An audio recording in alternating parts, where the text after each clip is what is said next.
ये voter ID का जो बखेड़ा है ये अभी शुरू हुआ है पिछले 2-3 हफ्तों से। अभी 1.5 बरस पहले बिहार में चुनाव हुआ, पूरे देश में चुनाव हुआ। उसी वोटर लिस्ट से देश की पार्लियामेंट का जो सबसे बड़ा सदन है, इस देश का लोकतंत्र का सबसे बड़ा मंदिर है, जिसके जरिए यहाँ के प्रधानमंत्री का चुनाव हुआ है, उसी वोटर लिस्ट से उनका चुनाव हुआ। अब आप बता रहे हैं कि वो वोटर लिस्ट फर्जी है, तो क्या चुनाव आयोग ये स्वीकार करने को तैयार है कि जो पार्लियामेंट का चुनाव हुआ जिसमें मोदी जी प्रधानमंत्री बने वो वोटर लिस्ट सही नहीं था? क्या वो फर्जी लोगों के वोट से बने? और अगर लोकसभा चुनाव के बाद से फर्जी लोग आ गए, जैसा कि बताया जा रहा है सूत्रों के हवाले से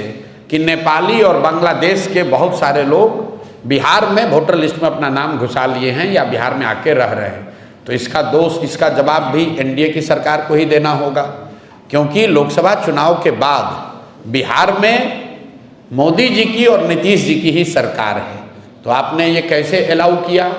कि बांग्लादेश से लोग आकर यहाँ रह रहे हैं? आपका प्रशासन क्या कर रहा है?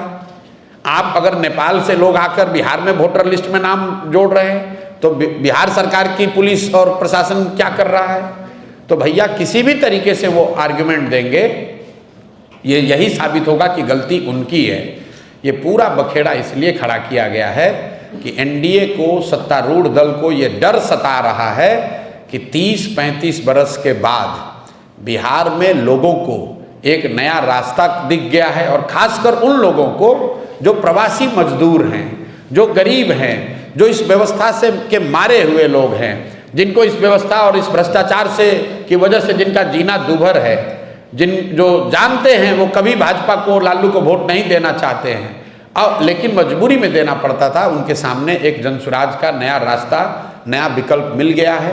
तो अब भाजपा वाले, एनडीए वाले कोशिश कर रहे हैं कि इस तरह के युवा, इस तरह के प्रवासी मजदूर या समाज के वो वर्ग जो भाजपा एनडीए के खिलाफ वोट देने वाले हैं,